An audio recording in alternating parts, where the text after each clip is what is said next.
Yan, ako, subaybayan niyo po siya dahil napakaraming niya pong pwedeng i-share sa inyo. Ito pong tao na to, na nagsisimula pa lang ko, lagi ko kasama to, kaya masasabi ko na siya po talaga ay napakatotoong tao, kaya yung mga ipapakita niya sa inyo, sana subaybayan niyo siya. Okay, support her. I love you, Tol.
You may now be seated. Once again, good morning everyone and welcome to the 111 commencement exercises of Our Lady of Fatima University. Today's occasion is the culmination of years of hard work and dedication, and it marks a new beginning of a next stage in life. This is a celebration of accomplishments and an opportunity for today's graduates to reflect on their journey and the challenges that they have overcome. We thank everyone for being here today as we share with them their pride and joy of entering a new phase of their lives with a newfound sense of purpose from the knowledge that they have gained during their academic journey. At this point, we shall witness the endorsement of the candidates for graduation by the Executive Vice President, Mr. Don August O. Santos.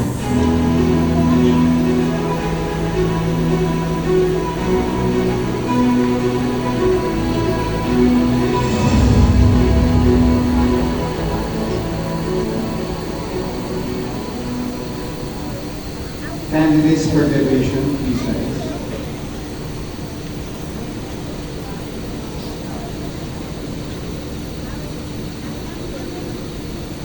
Endorsement for graduation.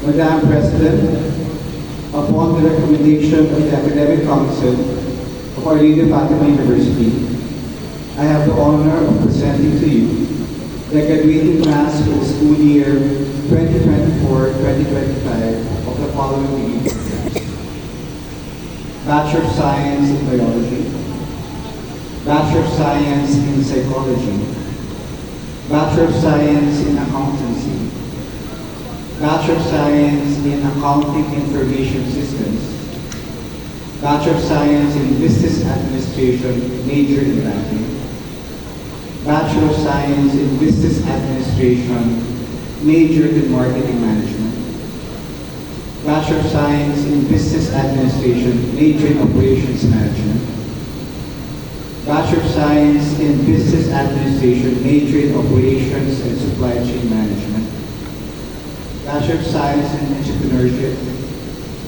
Bachelor of Science in Hospitality Management, Bachelor of Science in Criminology, and Bachelor of Forensic Science.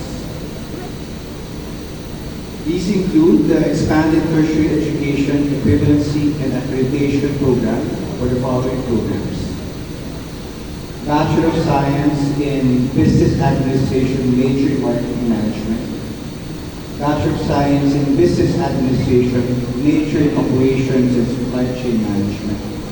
And Bachelor of Science in Hospitality Management. These candidates have completed all the requirements as prescribed by the Commission on Higher Education and that of our university. I petition you to bestow upon them the hood and colors of the degrees they have merited. May they always cherish it with the dignity and the honor it deserves. Please do the same.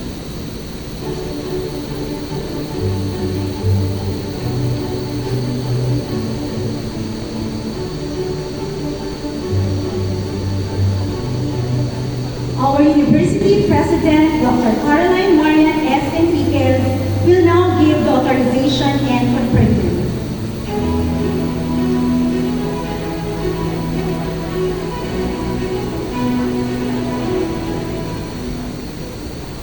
Conference of degrees.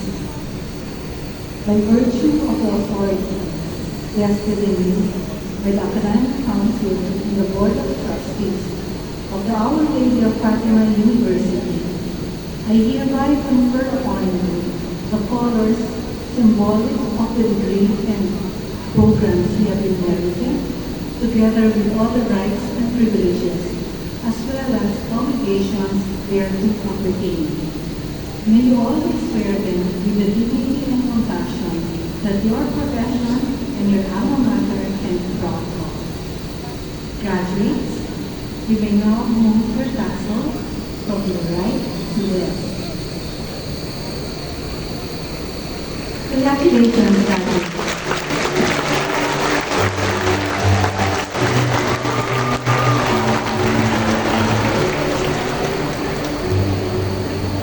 Thank you very much, Mr. Santos and Dr. Enriquez.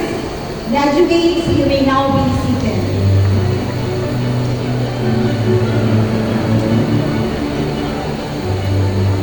To make this morning commencement exercises more meaningful, we are honored to have with us the presence of our commencement speaker. To introduce him, may we call the program head of the College of Business and Accountancy of the Quezon City campus, Dr. Elna H. Balantes.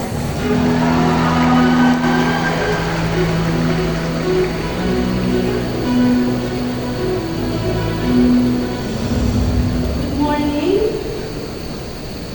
It is my distinct honor to introduce you to a man whose entrepreneurial vision has not only transformed an industry but also made a lasting impact in Filipino household nationwide. Our guest speaker today is none other than the chairman and founder of Mega Brand Foods Incorporated, the company behind the country's leading sardines brand, Mega Sardines, as well as a growing portfolio that includes Mega Tuna, Mega Mackerel, Mega Prawns, canned foods and vegetables, and Pringles Sparkling Jelly. His journey began in 1975 with a modest fishing venture, one that he grew through great innovation and leadership into a fully integrated canning powerhouse. In the year 2000, he revolutionized the market by launching the Mega Sardines, introducing the now iconic Mega 12-hour catching to canning process, which he set a new benchmark in freshness and quality. As a true pioneer, he brought fish pumps technology to the Philippine fishing industry and was among the first to introduce the Easy Open Can, a small change that created a big difference in the lives of every consumers. His bold contributions to the Philippine business have earned him several prestigious honors. including the Entrepreneur of the Year from the Agora Awards in 2015, the Meralco Peace Partner Entrepreneur of the Year at the Asia CEO Awards in 2017, and the Master Innovator for Business Model Innovation at the first Mansfield Innovation Awards in 2021. Today, he stands as a visionary leader, one who transforms challenges into opportunities and continues to drive forward a legacy of excellence, innovation, and service to the Filipino people. Please join me in giving a warm round of applause to our esteemed guest speaker, Mr. William Chu Lee.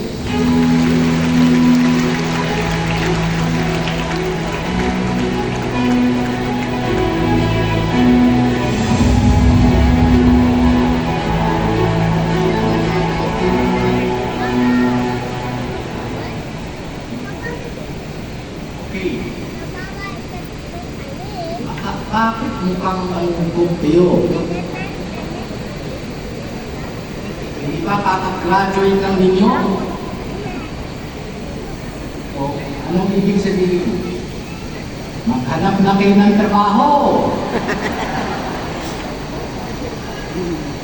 Anyway, good morning to all.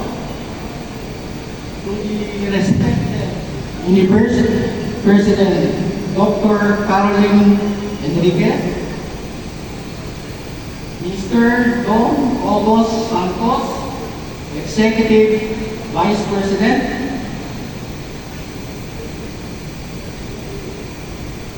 of course, the rest of the Board of Trustees, and esteemed faculty. And of course, proud parents. Nasaan mga parents dyan? Taas kamay. Parents, thank you sa sacrifice ninyo. Pero hindi pa panahon. Kailangan may trabaho lang para makapahinga kayo. So itulak na nyo yung palabas para maghanap ng trabaho. Pero makakatulong kami dyan. Omega, we have openings.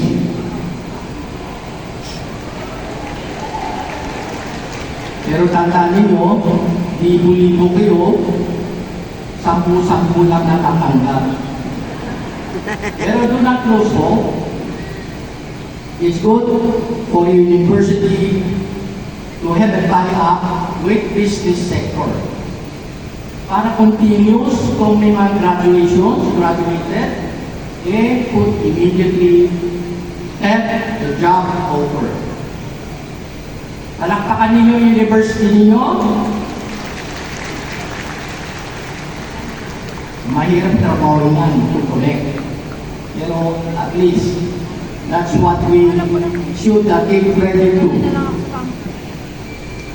Okay? And most especially to the graduating class of 2025 from the College of Business and Accountancy, Our Lady of Fatima University. Thank you for having me. It's an honor for me to be here with you on this momentous occasion. A lot of you are already thinking, paano ko unahan na yung mga katabi ko sa trabaho? Pero, if you waited this long, talo ka na. Kasi yung pinapadala nila biodata, hundreds or hundreds, ikaw mag-uumpisa ka pa lang. So, as I look at you all, I can see the excitement and maybe a little nervous. You know, when I first started my journey, I never imagined I would one day be standing here as guest speaker, much less to share the story of how I built the company that's now household name in the Philippines. Anong brand yan? Dalawa lang nagsasalita. Anong brand yan? Pwede na kayo mamasyal dun sa San Tomas plan namin. Meron kami fish museum and it's open, free for you to go there. At may kailangan kaming trabador, maglalagay na isda dun sa lata. Anyway, we would later invite the university to have a tie-up with us so that at least yung mga estudyante can go there and see how we operate our canning plant and how we become the #1 sardines brand in the Philippines since 2015. Walang palakpak yan. Siguro kung pinalakas nyo, lalo kong gaganahan dito. Baka hindi ako umalis dito. Okay. You know, in the very beginning, my thought is just going into business. By the way, I did not finish my university in UP Diliman, electrical engineer, 3.5 years, because I went out during martial law and started a business. And it's throughout the years, it's good that I had that 3.5 years experience of training. And I was able to use it in our business. But, you know, without education, you are up to a certain level. You want to do more, you want to gain more, you want to gain more, do extra learnings. By extra learnings, I do my YouTube University. That's the learnings I got from the practical sense of the learnings from the university. Pero later on, being strategic, you need more than that. So I'll tell you a little bit on how I come to being strategizing. But looking back now, I realized the path I took was not linear. It was full of unexpected turns, setbacks, and challenges. That is for those who would like to go into business. Pero suggestion is, get the experience before going to business. Because that's the discipline training. We started with a mega fishing from humble beginnings in Nabotas, operating fishing boats. And we faced serious problems from the beginning. And we had a storm which wiped out 3/4 of our fleet. I remember questioning whether we should continue, unsure if business could survive. Kasi imagine, 75% of the business was hit by the typhoon and the vessel sank, and a lot of problems pop up. But it's during those times where faith comes into play. We ask the Lord whether we should continue or not, and this is where we are. Because the commitment for us to continue. Over the years, Mega Prime Foods have evolved. This is the latest company we set up for further going into IPO or to be crystallized or to be transparent in our operations. And for family business to be transparent, it's very difficult. Anyway,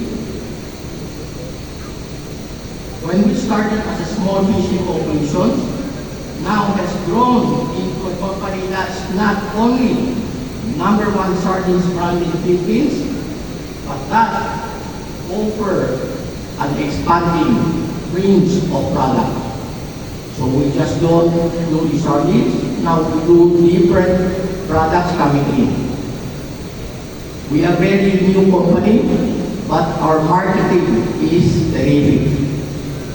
We try to learn, we try to strategize, we try to see what we can do so that at least we can be better than the competitors.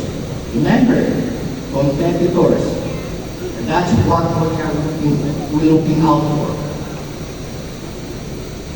We stay focused on quality. Masarap ba ang mega sardines? Yung sumagot na hindi, pwede na lumabas. Pero we pride ourselves with equality. Instead of just in the canning plant, we are way nasa fishing ground, that the preservation is being done there right in the fishing ground. Hindi na sinasabi na punog na isda, bago lalagay sa lata. From there sa fishing ground, maganda na isda, maintaining at 0 degree, tuloy-tuloy sa lata, sariwang-sariwa, kaya hindi makati ang mega sardines. Yun ang advantage namin, and we went to the extent of putting salt back in our brine solutions because it was diluted by the crushed ice, fresh water that we are trying to preserve at 0 degree. So by bringing salt back to our preservation, it brings out the best quality of fish in can. So that's an innovations wherein we put up so that at least hindi parehas sa iba. So, what am I talking about? Differentiation. You just cannot be an employee. What can you still do? Marami ka pang magagawa. Kaya if you just say you're just an employee, hanggang doon pa na lang. But if you have malasakit, you could do more, extra step,